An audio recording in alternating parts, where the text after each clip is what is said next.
Kekerabatan bahasa Jawa dengan bahasa Minangkabau. Suatu kajian linguistik historis komparatif.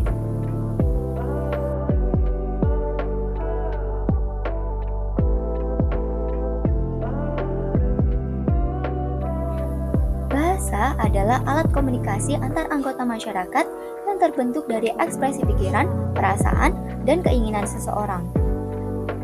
Seseorang mempunyai kemampuan untuk menumbuhkan akal budinya. Dengan kemampuan itu, seseorang dapat mengembangkan alat untuk komunikasi guna mengungkapkan pikiran, perasaan, dan keinginannya. Alat tersebut biasa kita sebut dengan bahasa. Salah satu jenis bahasa yang ada di Indonesia adalah bahasa daerah. Mulyata mengatakan, dari segi bahasa daerah, negara Indonesia ini memiliki sebanyak 746 bahasa daerah. Wah, banyak sekali ya. Dan contohnya adalah bahasa Jawa dan bahasa Minangkabau. Namun, siapa sangka bahasa Jawa dan bahasa Minangkabau menunjukkan adanya persamaan atau kemiripan dalam istilah bahasa ataupun kebudayaan. Sebagai contoh, beberapa glos yang dimiliki oleh kedua bahasa tersebut mempunyai bentuk dan makna yang sama, seperti glos anak, hati, kuku, tali, tangan, usus, dan beberapa pasangan kosakata identik lainnya. Hal ini tentunya menjadi dasar pemilihan dua bahasa dalam penelitian ini, yaitu dari dua etnis yang awalnya terpisah secara geografis, tetapi menunjukkan adanya ikatan linguistik yang memungkinkan mereka saling berkaitan. Namun, siapa sangka bahasa Jawa dan bahasa Minangkabau menunjukkan adanya persamaan atau kemiripan dalam istilah bahasa ataupun kebudayaan. Sebagai contoh, beberapa glos yang dimiliki oleh kedua bahasa tersebut mempunyai bentuk dan makna yang sama, seperti glos anak, hati, kuku, tali, tangan, usus, dan beberapa pasangan kosakata identik lainnya. Hal ini tentunya menjadi dasar pemilihan dua bahasa dalam penelitian ini, yaitu dari dua etnis yang awalnya terpisah secara geografis, tetapi menunjukkan adanya ikatan linguistik yang memungkinkan mereka saling berkaitan.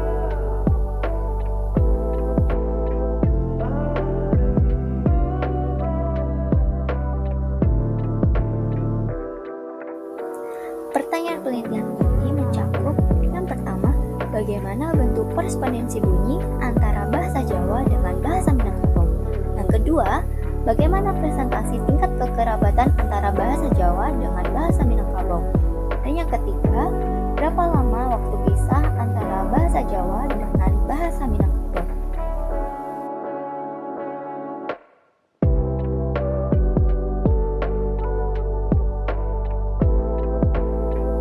Teori yang digunakan pada penelitian ini sebagai berikut. Yang pertama ada linguistik historis komparatif atau biasa disingkat LHK. Terak mengatakan linguistik historis komparatif yaitu bidang dari linguistik yang mengajukan pertanyaan tentang bahasa dari segi waktu. Linguistik historis komparatif digunakan untuk mempelajari pertumbuhan bahasa dari satu zaman ke zaman lain dan mengkaji perbandingan dua atau lebih bahasa. Pada intinya, tujuan linguistik historis komparatif yaitu untuk menemukan tingkat hubungan antara bahasa terkait dari kelompok bahasa yang sama. Seperti pada penelitian ini, linguistik historis komparatif digunakan untuk melihat apakah adanya hubungan antara bahasa Jawa dengan bahasa Minangkabau. Merten mengatakan bahwa leksikostatistik adalah metode perbandingan bahasa yang menganalisis kosakata yang dirancang oleh ahli bahasa Maurice Swades, atau yang bisa kita sebut 200 kosakata Swades. Leksikostatistik adalah metode pengelompokan bahasa yang menetapkan leksikon secara statistik untuk menentukan pengelompokan berdasarkan persentase kesamaan atau perbedaan linguistik dengan bahasa lain. Biasanya,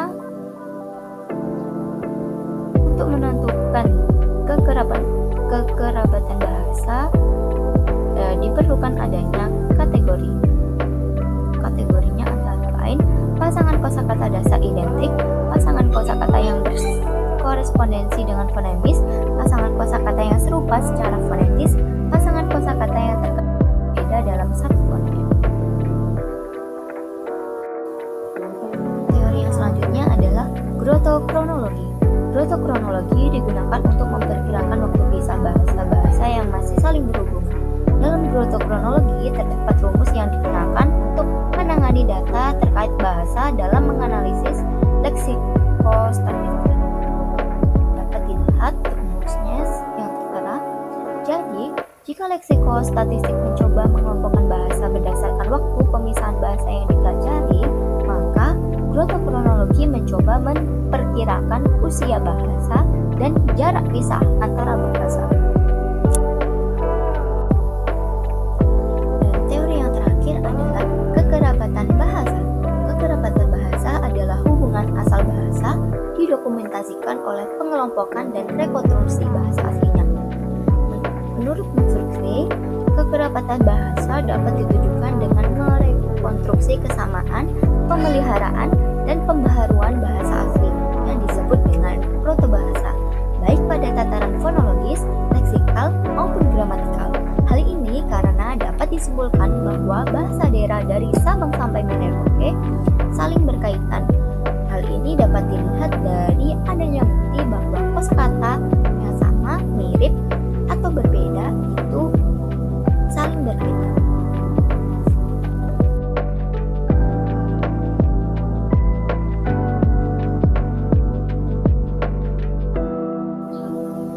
Jenis penelitian ini memakai pendekatan kualitatif dan kuantitatif yang secara historis cocok dibandingkan dengan teori linguistik bandingan historis dan leksikostatistik serta grotokronologi. Dan sumber data diperoleh dari informan dengan berdasarkan pada 200 kosakata Swadesh.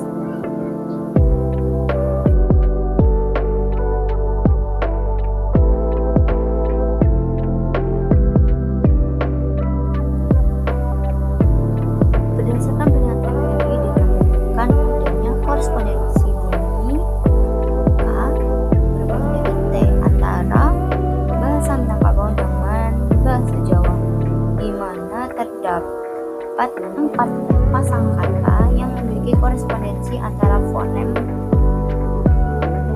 tersebut.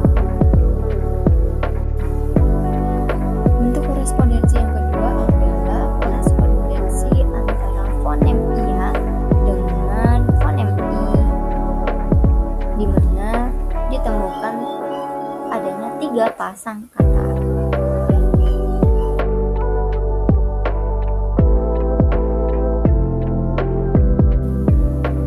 Untuk temuan yang selanjutnya adalah presentase kekerabatan. Apabila dihitung dengan rumus, ditemukan presentase kekerabatan sebanyak 32,5%. Berdasarkan hasil perhitungan di atas, bahasa Jawa dan bahasa Minangkabau memiliki tingkat kekerabatan 32,5%. Berdasarkan klasifikasi tingkat kekerabatan Keraf, bahasa Jawa dan Minangkabau berkerabat pada tingkat rumpun. Temuan yang selanjutnya adalah jarak waktu pisah antara kedua bahasa. Jika dihitung, ditemukan perhitungan waktu pisah antara bahasa Jawa dengan bahasa Minangkabau adalah 2,595.000 tahun yang lalu. Dengan kata lain, waktu pisah bahasa Jawa dengan bahasa Minangkabau merupakan bahasa tunggal yang sekitar 2,500 tahun yang lalu mulai berpisah dari bahasa protonya. Untuk kesimpulannya, penelitian ini bertujuan untuk mengkaji kekerabatan antara bahasa Jawa dan bahasa Minangkabau melalui kajian linguistik historis komparatif dengan berfokus pada korespondensi bunyi, tingkat kekerabatan, dan waktu pisah kedua bahasa. Berdasarkan analisis data 200 kosakata Swadesh, ditemukan beberapa korespondensi bunyi antara kedua bahasa, yaitu korespondensi bunyi dan T sebanyak 4 pasang, korespondensi iya dan i sebanyak 3 pasang, korespondensi bunyi A jadi E sebanyak 10 pasang. Selain itu, berdasarkan perhitungan leksikostatistik Sulit dari 200 kosakata Swadesh ditemukan 65 kata kerabat antara bahasa Jawa dan bahasa Minangkabau. Hal ini menghasilkan persentase kekerabatan sebesar 32,5%. Merujuk pada klasifikasi tingkat kekerabatan Kraft, bahasa Jawa dan bahasa Minangkabau berkerabat pada tingkat rukun. Selanjutnya, melalui perhitungan kronologi, waktu pisah antara bahasa Jawa dan bahasa Minangkabau diperkirakan terjadi pada 2000